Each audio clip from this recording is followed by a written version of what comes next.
കാണൂ പരസ്യരഹിതമായ ഏറ്റവും പുതിയ എപ്പിസോഡുകൾ.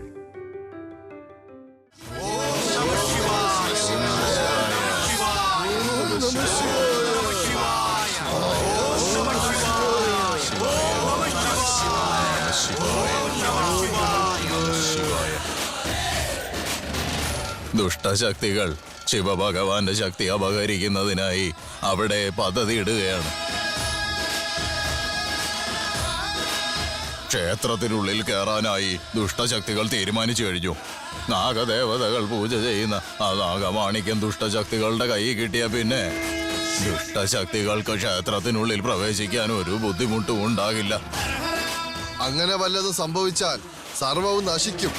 അങ്ങ് തന്നെ എന്തെങ്കിലും പോംവഴി പറയൂ ഗുരുദേവ. ഇപ്പൊ നമുക്ക് എന്താ ചെയ്യാൻ പറ്റുക?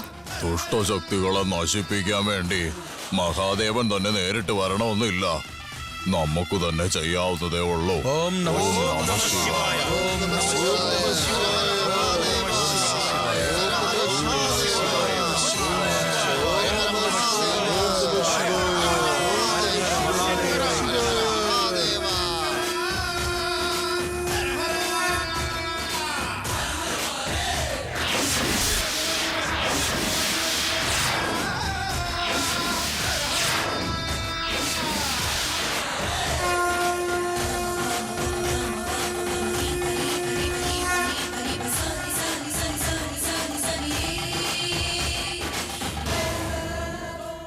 അതാ ആ നോക്ക്, ആ ശിവലിംഗത്തിന്റെ മുകളിലിരിക്കുന്ന കല്ല് കണ്ടോ? അതാണ് നമുക്ക് വേണ്ടത്. ആ നാഗമാണിക്യം അതാ നമുക്ക് സ്വന്തമാക്കേണ്ടത്. അത് കിട്ടിക്കഴിഞ്ഞാ നമ്മളെ കൊണ്ട് സാധിക്കാത്തതായിട്ട് ഒന്നുമില്ല. നമ്മൾ എന്താണോ ആഗ്രഹിക്കുന്നത് അത് നമുക്ക് വളരെ എളുപ്പം ലഭിക്കും. ഭരി വിശ്വംഭരി.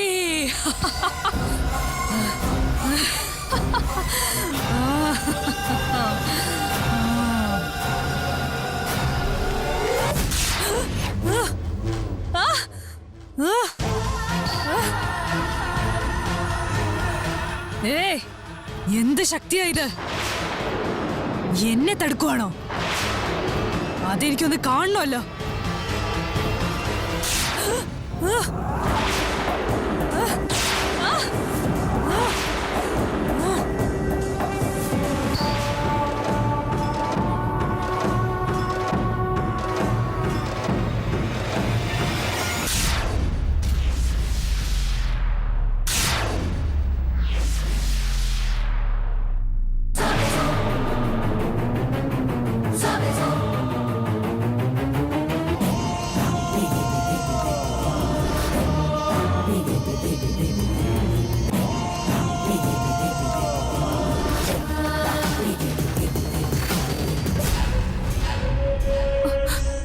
പോലും കഴിയാത്ത ഈ മിന്നൽ എവിടുന്നാ വരുന്നത്? ദൈവങ്ങളുടെ ശക്തി കുറഞ്ഞാലും അതുപോലെ നാഗങ്ങളുടെ ശക്തി കുറഞ്ഞാലും ഈ 7 ഗ്രഹങ്ങൾ ഒന്നിക്കുന്ന ദിവസം എന്റെ ശക്തിക്ക് കുറുകെ വന്ന് എന്നെ തടയാൻ ശ്രമിക്കുന്നത് ആരാണ്?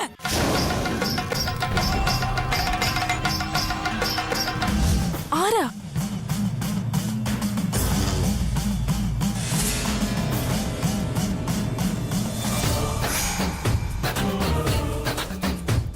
എന്നെ തടഞ്ഞുകൊണ്ടിരിക്കുന്നത് ആ ദൈവങ്ങളും അല്ല, ഞാൻ വിചാരിക്കുന്ന പോലെ ആ നാഗങ്ങളും അല്ല. അപ്പൊ ആരാ എന്നെ തടുക്കുന്നേ? ആരാത്? എന്നെ തടുക്കാനുള്ള ശക്തി ആരുടെ കയ്യിലാ ഉള്ളേ? ആരാ എന്നെ തടുക്കുന്നേ?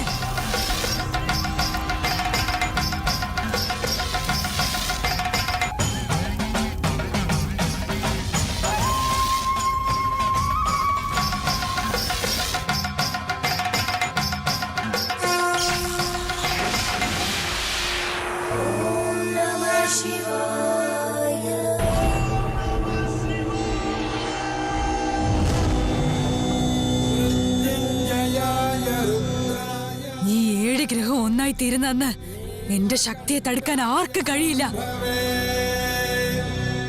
അമ്മട്ട ബമ്മട്ട.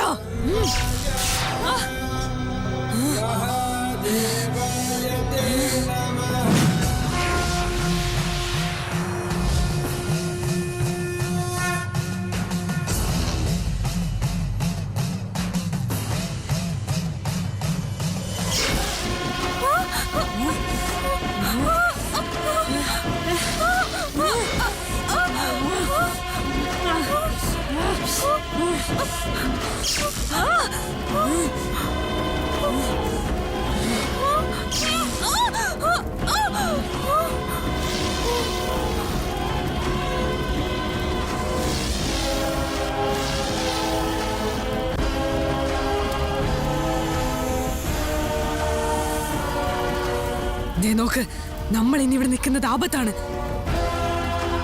വാ, വേഗം പോകാം.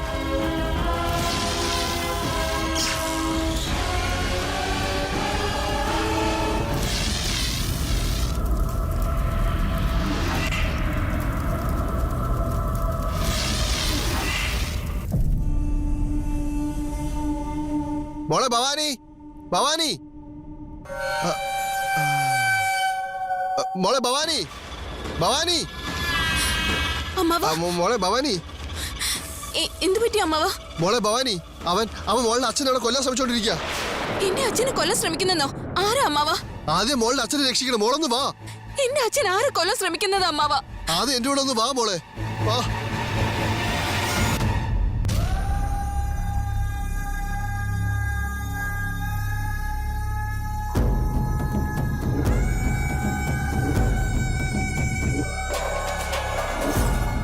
നിർത്ത്, നിക്ക്, എന്നെ ഇറക്ക. അമ്മാവ, അമ്മാവ, നിങ്ങൾക്കൊന്നുമില്ല അമ്മാവ, ഒന്നുമില്ല.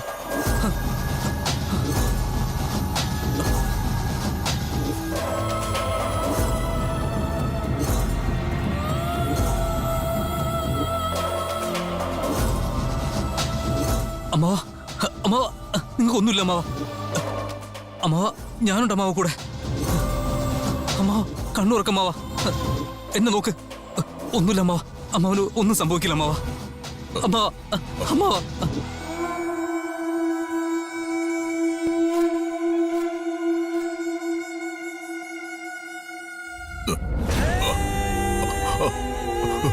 അമ്മാവ, അമ്മാവ, ഞാൻ തന്നെ അർജുന, അർജുൻ തന്നെ. അർജുൻ, ഞാൻ അമ്മാവന് വേണ്ടി തന്നെ വന്നത്. അമ്മാവൻ പേടിക്കണ്ട, നിങ്ങളൊക്കെ വിചാരിക്കുന്ന പോലെ എന്റെ അച്ഛൻ ആരെയും കൊന്നിട്ടില്ല. ഈ കാര്യം പറയാൻ വേണ്ടിയാ ഞാൻ ഇങ്ങോട്ടേക്ക് വന്നത്. അമ്മാവ, കണ്ണൂർക്ക് മുത്തശ്ശനെ കൊന്നതും എന്റെ അച്ഛനല്ല അമ്മാവ. എനിക്ക് അറിയാം എല്ലാം. നിങ്ങൾക്കറിയാലോ. അമ്മാവനെല്ലാം മനസ്സിലാക്കിയല്ലോ. എനിക്കിപ്പോ എല്ലാം മനസ്സിലായി. അർജുൻ, അമ്മാവ, അമ്മാവ, അമ്മാവ, അമ്മാവ, പ്ലീസ് കണ്ണൂർക്ക്. അമ്മാവ, അമ്മാവ, അമ്മാവ.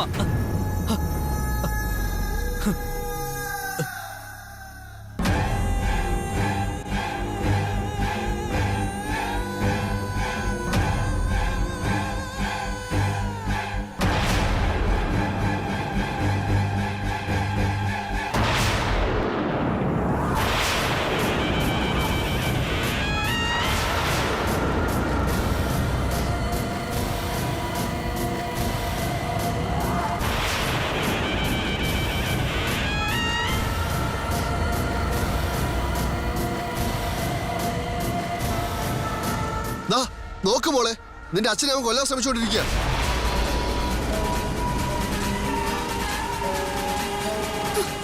അർജുൻ,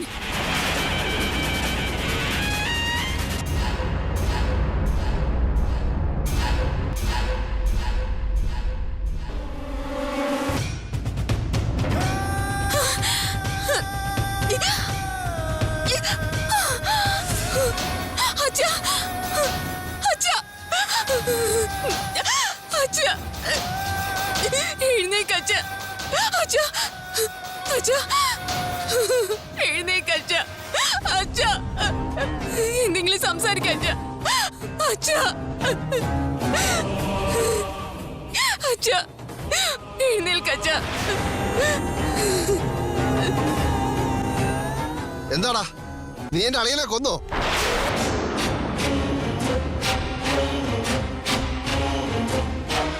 ഞാനെന്തിനാ കൊല്ലുന്നത്? സാറിന് ക്ഷേത്രത്തിനടുത്ത് വെച്ച് ആരോ അവിടെ നിന്ന് ഞാൻ കൊണ്ടുവന്നോ സാറിനെ? ഇവിടെ എത്തിയപ്പോ സാറ് എന്ന് വെച്ചാ അവിടെ വെച്ച് ചാകാത്തോണ്ട് ഇവിടെ വന്ന് കൊല്ലാൻ നോക്കുകയാണോ നീ? നിങ്ങൾ എന്തൊക്കെയാ പറയുന്നത്? ഞാൻ എന്തിനാ സാറിനെ കൊല്ലുന്നത്?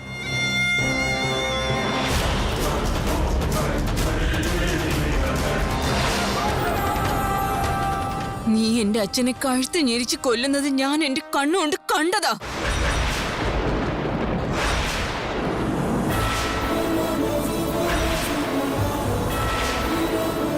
ഭവാനി, ഇല്ല ഭവാനി, ഇയാൾ തെറ്റിദ്ധരിച്ചിരിക്കുക. ഞാനൊന്നും ചെയ്തിട്ടില്ല. ഇയാളുടെ അച്ഛൻ രക്ഷപ്പെടുത്താൻ വേണ്ടി ഞാൻ CPR കൊടുക്കുമായിരുന്നു.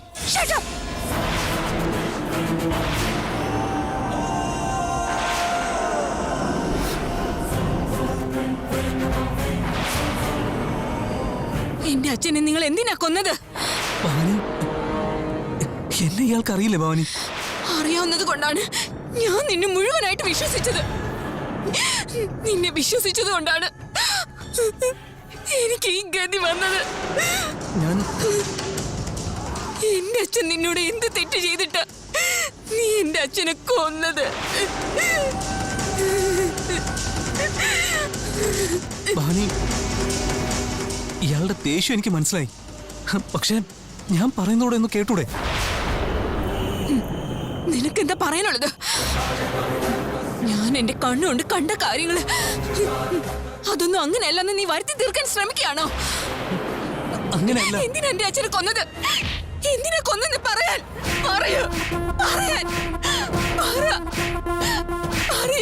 എന്തിനാ എന്റെ അച്ഛനെ കൊന്നതെന്ന് പറയാൻ.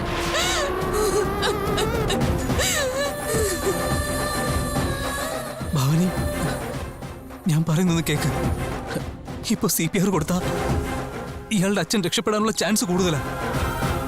എന്തെങ്കിലും സംഭവിക്കുന്ന മുമ്പ് ഞാനൊന്ന് CPR കൊടുത്തോട്ടെ. മാറ്. നിക്കണവിടെ. എന്റെ മുമ്പിൽ വെച്ച് അളിയനെ കൊല്ലാൻ ശ്രമിച്ചിട്ട് ഇപ്പൊ അദ്ദേഹത്തെ രക്ഷിക്കുന്ന പോലെ നീ അഭിനയിക്കുന്നു.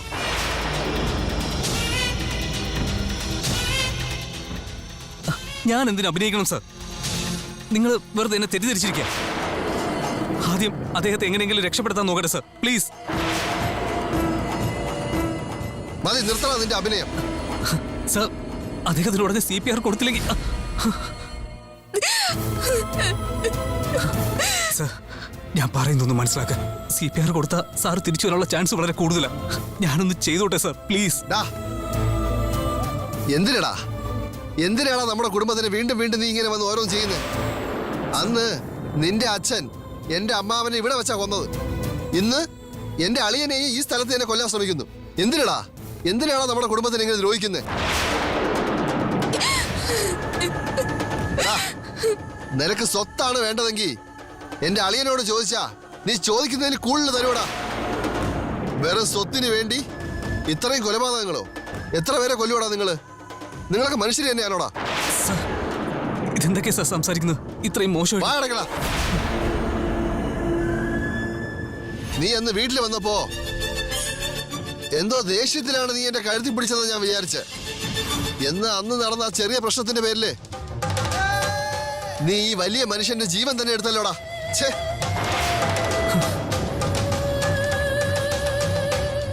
അന്ന് നടന്ന വഴക്കൊക്കെ ഞാൻ എപ്പോഴും മറന്നു സർ. കള്ളം പറയരുത്.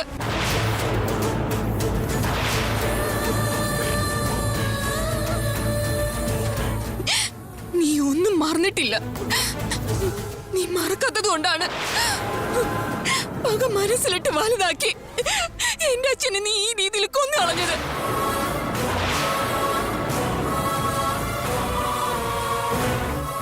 ഭവാനി, നീയും എടാ, അന്ന് നടന്ന ആ വഴക്കില് നീ എന്നെ കൊല്ലുമെന്ന് പറഞ്ഞില്ലേ? നീ എന്നെ കൊന്നിരുന്നെങ്കിൽ പോലും എനിക്ക് തന്നെ വിഷമം ഉണ്ടാവില്ലായിരുന്നു. എന്നാ ഇന്ന് വെറും പാവമായ എന്റെ അളിയനെ നീ കൊന്നില്ലേ? അദ്ദേഹം നിനക്ക് എന്ത് ദ്രോഹമാണോ ചെയ്തത്? അദ്ദേഹത്തിന് പകരം നിനക്ക് എന്നെ കൊന്നുകൂടായിരുന്നോളാ? അളിയ, മഹാരാജാവിനെ പോലെ ജീവിച്ച അളിയൻ ഇന്ന് ഇവന്റെ കൈ കൊണ്ട് ഇങ്ങനെ ചാവുമെന്ന് ഞാൻ വിചാരിച്ചില്ല അളിയ. ഞാനിത് എങ്ങനെ സഹിക്കും?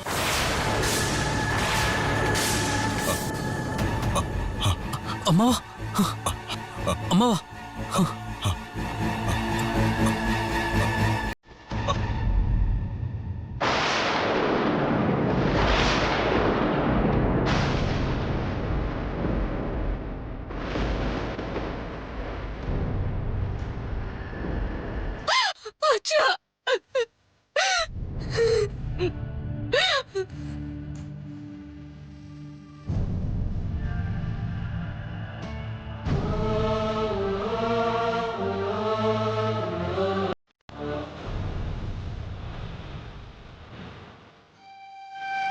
അവൻ അങ്ങനെ ഇങ്ങനെയൊന്നും ചാകുന്നവനല്ല. ഓ ഭാഗ്യ, അവസാനം എങ്ങനെയെങ്കിലും രക്ഷപ്പെട്ടു.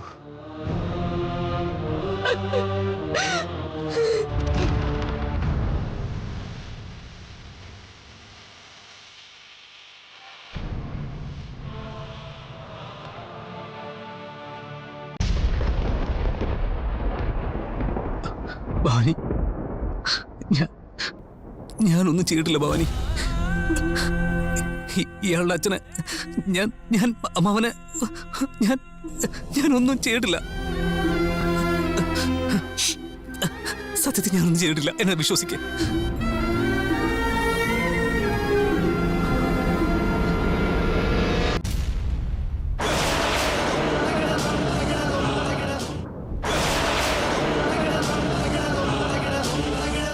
ഭവാനി, ഇയാളുടെ അച്ഛന്റെ കഴുത്തിലോട്ടൊന്ന് നോക്ക്, പാമ്പ് കുത്തിയിട്ടുണ്ട്.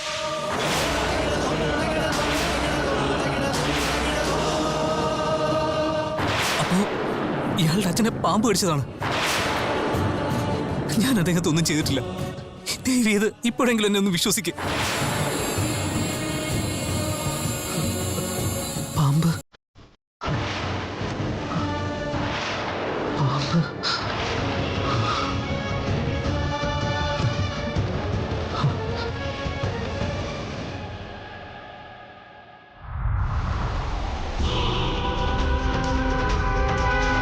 കൃഷ്ണനാഥ പണിക്കർ മരിച്ചുപോയെന്ന്.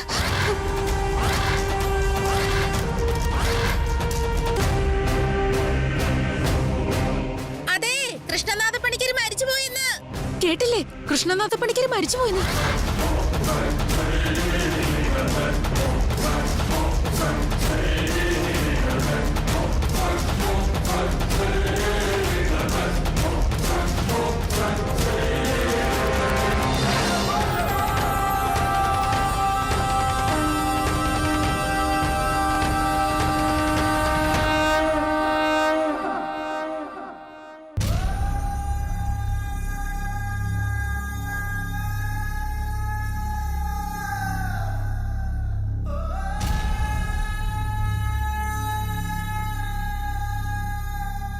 ഇദ്ദേഹം എങ്ങനെയാ മരിച്ചത്? ഇയാളുടെ അച്ഛനെ പാമ്പ് കടിച്ചതാണ്. എന്ത്? പാമ്പ് കൊത്തി മരിച്ചെന്നോ? ദൈവത്തെ പോലെയുള്ള ഇദ്ദേഹത്തെ പാമ്പ് എന്തിനാ കൊത്തുന്നത്? ഇദ്ദേഹത്തെ പോലൊരു മനുഷ്യൻ പാമ്പ് കടിച്ച് മരിച്ചത് കഷ്ടമാണ്.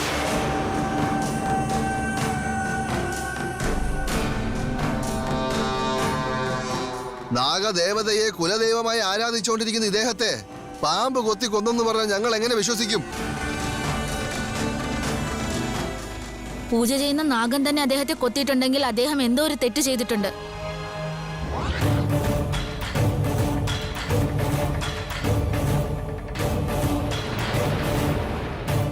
അന്ന് എന്താ പറഞ്ഞത്? ക്ഷേത്രത്തിൽ അതിക്രമിച്ച് കയറാൻ ശ്രമിച്ചപ്പോ പാമ്പ് കടിയേറ്റ് മോളുടെ ചേട്ടൻ മരിച്ചെന്നല്ലേ? അവരെല്ലാരും പറഞ്ഞ പോലെ നിങ്ങളുടെ ചേട്ടൻ എന്ത് തെറ്റിയതോ അത് തന്നെയാണ് ഇദ്ദേഹം ചെയ്തിരിക്കുന്നത്. അതെ, അതുപോലത്തെ എന്തെങ്കിലും തെറ്റ് ചെയ്യാതെ വെറുതെ എന്തിനാ പാമ്പ് വന്ന് ഇദ്ദേഹത്തെ കൊത്തേണ്ട കാര്യം? നിങ്ങൾ എന്തൊക്കെയാ പറയുന്നത്? പാമ്പ് കൊത്തി ചാവുന്നവരെല്ലാം തെറ്റ് ചെയ്യുന്നതാണോ അർത്ഥം? തെറ്റ് ചെയ്തിട്ടില്ലെങ്കിൽ പിന്നെ പൂജ ചെയ്യുന്ന പാമ്പ് എന്തിനാ മോനെ കൊത്താൻ വരുന്നേ? എടോ, ഇതിനു മുന്നേ 3-4 പേര് ഗ്രാമത്തിൽ പാമ്പ് കടിയേറ്റ് മരിച്ചപ്പോ അവരെന്തോ തെറ്റ് ചെയ്തത് കൊണ്ടാണ് പാമ്പ് വന്ന് അവരെ കൊത്തിയതെന്ന് ഈ കിടക്കുന്ന കൃഷ്ണനാഥ പണിക്കര് തന്നെ അന്ന് പറഞ്ഞതല്ലേ?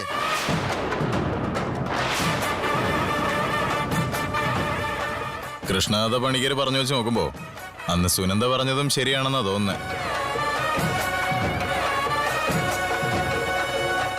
അവര് പറഞ്ഞത് വെച്ച് നോക്കുമ്പോ ഇദ്ദേഹം എന്തോ തെറ്റ് ചെയ്തു എന്ന് തോന്നുന്നു.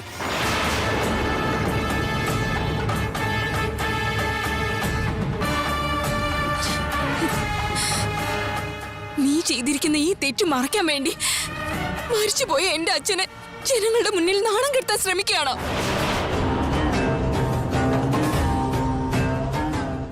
തന്റെ അച്ഛൻ പാമ്പ് കൊത്തി മരിച്ചു എന്നല്ലാതെ അദ്ദേഹം തെറ്റിയതുകൊണ്ട് പാമ്പ് കൊത്തിയെന്ന് ഞാൻ പറഞ്ഞിട്ടില്ലല്ലോ ഭവാനി.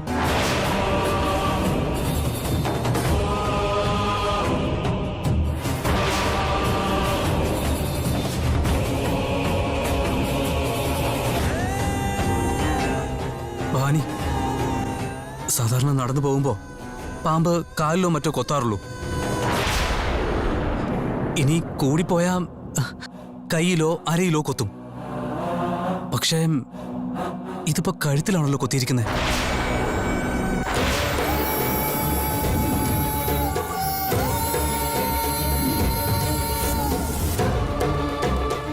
ഒരു പാമ്പും 6 അടി പൊക്കത്തിലോട്ട് പറന്നു കൊത്താറില്ല. അങ്ങനെ പറന്നു കിടന്ന് കൊത്തുന്ന പാമ്പ് ഈ നാട്ടിലല്ല ഒരു നാട്ടിലും കാണില്ല ഭവാനി.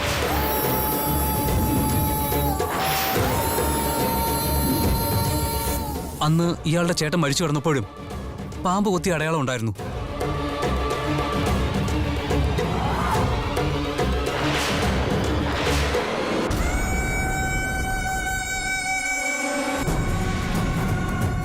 ഇന്നും അതുപോലെ തന്നെ ഇദ്ദേഹത്തിന്റെ കഴുത്തിലും പാമ്പ് കൊത്തിയ പാടുണ്ട്.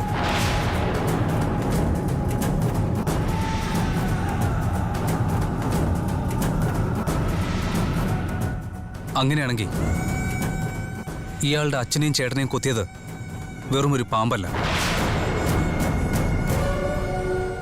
ആരോ മനഃപൂർവ്വം പാമ്പിനെ കൊണ്ട് കൊത്തിച്ച് കൊന്നിരിക്കാനാണ് സാധ്യത.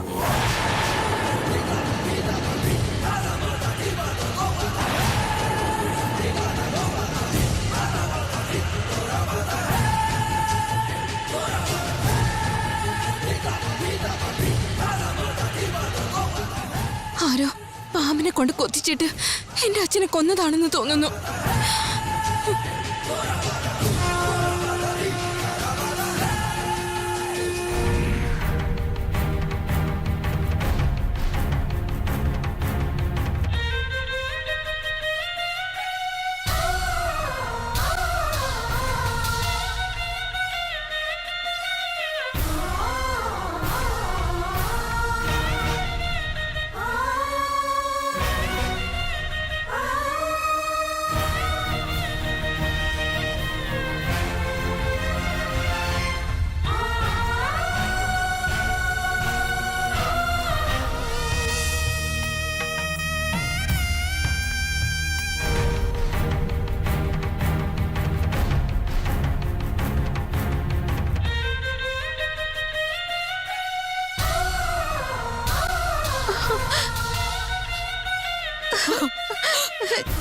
ചേട്ടാ,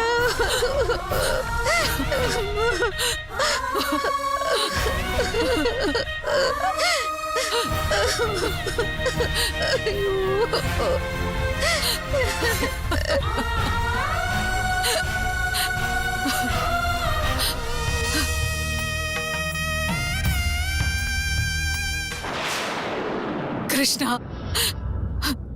പേരക്കുട്ടി മരിച്ച ദുഃഖം തീരുന്നതിന് മുമ്പ് നീയും കൂടി പോയി കളഞ്ഞല്ല മോനെ.